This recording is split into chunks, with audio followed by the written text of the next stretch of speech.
The call ended, but his laugh stayed in my ear like a knife lodged too deep to pull out. I stood in the rain outside the shelter, watching the glow of fluorescent light spill across cracked pavement. Inside, my sister was curled on a cot, her arm bound in cheap plaster, her body trembling under a blanket that smelled of bleach. She hadn't even looked at me when I walked in. Shame does that. His voice echoed, "She's your problem now." A part of me wanted to crush the phone against the wall, but I didn't. I slid it back into my pocket. Anger is wasted when it spills too quickly. Instead, I leaned against the wet bricks, letting the cold soak into my skin. The rain didn't matter. The ache in my chest didn't matter. What mattered was how calm I felt. Because men who laugh like that, men who run while others bleed, they leave trails. And I followed trails through darker places than this. I closed my eyes and pictured his yacht, his glass of bourbon, his mistress draped across his arm. I pictured my sister's swollen face, the emptiness in her eyes. One image canceled the other. I opened my eyes and I knew. This wasn't grief anymore. This was work. The next morning, I sat beside her cot. She didn't speak, but her silence said enough. Her arm wasn't the only thing broken. She whispered once, her lips barely moving. He took everything. I didn't answer. Later, as she drifted into shallow sleep, I looked at the intake forms stacked on the desk nearby. The dates, the injuries, the withdrawals from their joint accounts, it all lined up with a timeline too neat to be accidental. He hadn't left in anger. He'd left in strategy. That was what chilled me. Not the betrayal, not even the mistress. It was the calculation. He had studied my sister's weakness, her loyalty, and he had exploited it. He emptied the accounts, liquidated their savings, transferred the house into a shell trust. She hadn't even noticed until the eviction notice came. I imagined his laughter again, this time not over the phone but in the echoing hollow of her skull, where trust once lived. I thought of the years I spent overseas, watching men trade loyalty for scraps of power. I'd seen what betrayal did to the body, how it drained the will before the blood. She had given him everything, and he had left her with nothing. That was the truth I swallowed like glass.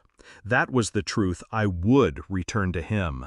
I didn't storm his yacht. I didn't shout across the water. I waited. Patience is sharper than rage. Through a contact, I pulled his financial records, offshore accounts, cash purchases. He thought he was careful. He wasn't. I visited the marina at night, just walking the docks, listening to the hollow knock of water against hulls. His boat was easy to find, gleaming white, too clean, a monument to vanity. I didn't touch it, not yet. Instead, I followed the mistress. She wasn't hard to track. Luxury stores, hair salons, restaurants where the wine list cost more than rent. She thought she was untouchable too. People like her always do. I collected pieces, receipts, phone records, photos, not for me, for him. Every step was deliberate, like loading a magazine one bullet at a time. By the time I was done, I had a file thick enough to choke him, and I was ready to hand it over. I waited for him on the dock. He spotted me before I spoke. His grin faltered just slightly, like he'd seen a ghost. Maybe he had. I held the folder in my hand. I didn't wave it. I didn't need to. "Thought you'd be too busy playing hero," he sneered, but the edge in his voice betrayed him.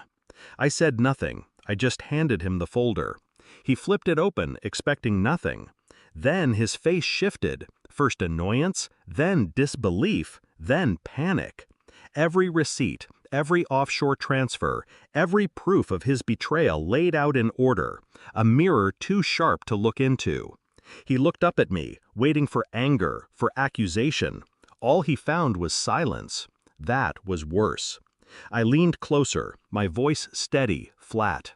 "You didn't just break her. You built the fire and left her inside it. Now every lawyer in this state will know your name, every creditor, every investor. You're already finished. You just don't feel the flames yet." His mouth opened, but no words came.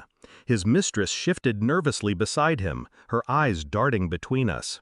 She knew. I straightened. She doesn't have to chase you. I already caught you. And I turned, leaving him with the file still trembling in his hands. Behind me, his voice cracked, calling after me, but it was useless. His world had already collapsed inward. I'd simply let him see it. Back at the shelter, my sister stirred when I sat down. "Did you talk to him?" she asked. Her voice was fragile, but beneath it, a flicker of hope. "I did," I said, "nothing more." She didn't need to know the details. She only needed to rest.